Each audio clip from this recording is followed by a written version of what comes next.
ကျွန်တော်ရင်းနှီးမြှုပ်နှံမှုအကြောင်းတွေတော့ share တွေမြေရှင်းစချုပ်တွေ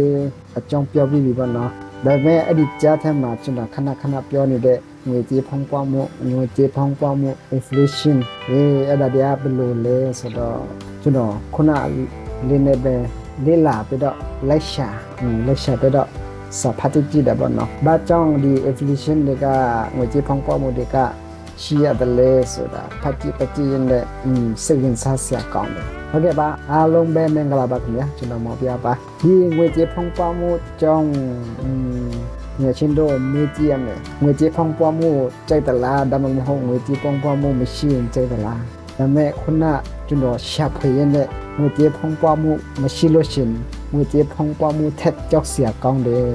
ဘယ်လိုလဲဆိုတော့ငွေကြေးဖောင်းပွားမှုဆိုတာကငါတို့တနစ်မှာราคาတွေကြီးလာတယ်မလားအဲ့ဒါတော့ဝန်တာကြတယ်ဒါမဲ့တကယ်လို့ငွေကြေးဖောင်းပွားမှုရပ်သွားလို့ရှင်တော့နော်ราคาဟိုစနေတော့ကလည်းဒီလောက်ပါပဲမဟုတ်လေဒီငါနဲ့တော့ကလည်းဒီราคาလောက်ပါပဲအဲ့လိုမျိုးဖြစ်သွားမယ်ဆိုရင်ငွေချင်းတို့ဘယ်လိုပေးမလဲအဲ့လိုမျိုးဆိုရင်တော့စီးပွားရေးလုပ်သမားသူတွေရောအယောင်ဝယ်လုပ်သမားသူတွေရောအဲ့လိုမျိုးသူတို့ပစ္စည်းတွေရောင်းလို့တစ်ထက်ရောင်းလို့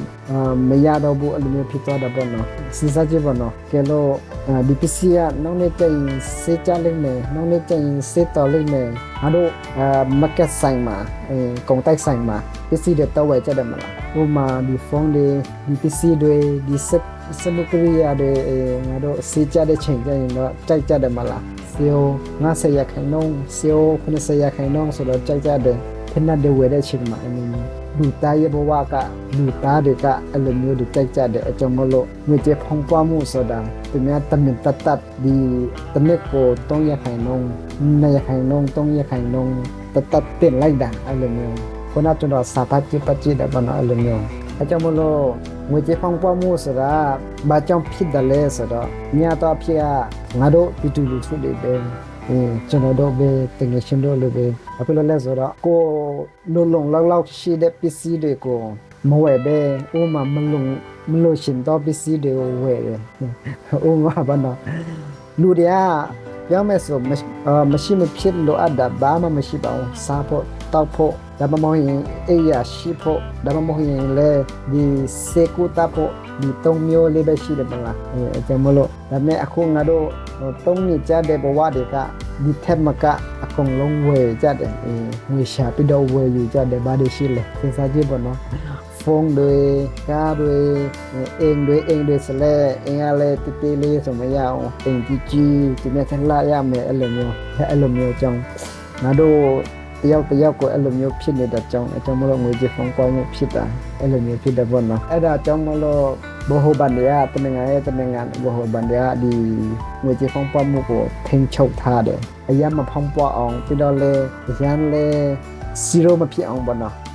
ငွေကြေးဖုန်းပွားမှုမဖြစ်အောင်0မဖြစ်အောင်ဆိုတာဂျပန်နိုင်ငံမှာဖြစ်ဖို့ခဲ့တဲ့နှစ်ပေါင်းကြာရှည်လို့ပြောကြတယ်ခုနကျွန်တော်စာဖတ်ကြည့်တယ်ပေါ့နော်သူတို့ကအကြောင်းမလို့ဂျပန်နိုင်ငံမှာအခုလက်ရှိအတိုးနှုန်း300ရာခိုင်နှုန်းလောက်ဖြစ်နေတယ်အဲ့လိုမျိုးသူကဒီအတိုးနှုန်းတွေကိုဘာဖြစ်လို့တိုးချတယ်လဲဆိုတော့ဒီအတိုးနှုန်းချလို့ရှိရင်ဒီနည်းနဲ့သူတွေကငွေလာရှိလို့လွယ်အောင်အဲ့လိုမျိုးငွေရှိလို့လွယ်လို့ရှင်သူမှကွန်မြူနီတွေဖွင့်လို့ရှင်အလုပ်သမားတွေအလုပ်လုပ်တဲ့လူတွေရှိလာတယ်အလုံးပြုတ်တော့ဘူးအဲ့လိုမျိုးဖြစ်တယ်ပေါ့နော်တကယ်လို့ခုနကျွန်တော်ပြောသလိုငွေကြေးပုံပေါ်မှုတကယ်မရှိလို့ရှင်ဒီအလုပ်သမားတွေငါတို့တွေအလုပ်မရှိတော့ဘူးအဲ့လိုမျိုးဖြစ်သွားတယ်ပညာရှင်တို့တော့ပေါ့မလားပညာရှင်တို့စဉ်းစားကြည့်ပါနော်ငွေကြေးပုံပေါ်မှုကိုကြိုက်သလားကိုကြေးပုံပေါ်မှုမရှိတာကိုကြိုက်သလားဖတ်ကြည့်နဲ့ဟောကြောက်စရာကောင်းတယ်အဲကြောင့်မလို့ကောပညာရှင်တို့ဒီနေ့ခုနဲ့ကိုစဉ်းစားကြည့်ပါနော်ကျွန်တော်ပြောခဲ့တာငွေကြေးပုံပေါ်မှုကောင်းသလားမကောင်းသလားအဲ့ဒါကြောင့်အခုကသူများထင်းချုံနေတာအမြဲတမ်းဒီငွေကြေးဖုံးပွားမှုကအမြဲတမ်းရှိနေအောင်ပါပဲအဲကြောင့်မလို့ငါတို့ဒီတိုင်းတိတဲတဲ့လူမတိတဲတဲ့လူရှိလို့ရှင်ပေါ့နော်ဒီငွေကြေးဖုံးပွားမှုကြောင့်ငါတို့စုဆောင်းထားတဲ့ငွေတွေစုဆောင်းထားတဲ့ပိုင်ဆိုင်မှုတွေအဲ့လိုမျိုးတကယ်လို့ကိုနားမလဲလို့ရှင်တော့ဒီပိုင်ဆိုင်မှုတွေရှော့ချက်ပြီးတော့ပျောက်ဆုံးသွားတာ ဥမာပြောမယ်မစင်တော့ဥမာကားတို့ငကဲတော့ဝယ်တာအဲ့လိုမျိုးပေါ့နော်ပြီးတော့လေဒီ set physical ရဥမာဖုန်းတော့အဲ့လိုမျိုးဝယ်လိုက်တာနဲ့စေးကချက်ချင်းကြတယ်အဲ့လိုမျိုးဖြစ်တယ်ပေါ့နော်အဲ့လိုမျိုးအဲ့ကြောင့်မလို့ဒီတဲ့လူနားလေတဲ့လူကြတော့ဒီစက်ကိုထိချုံပြီးတော့ဒီအဲ့ဒီကရိယာဝယ်မဲ့အစားဒါပေမဲ့မဝယ်တင်လို့တော့မဟုတ်ပါဘူးနော်ဒါပေမဲ့ကိုတုံးလို့ရတလောက်ဥမာ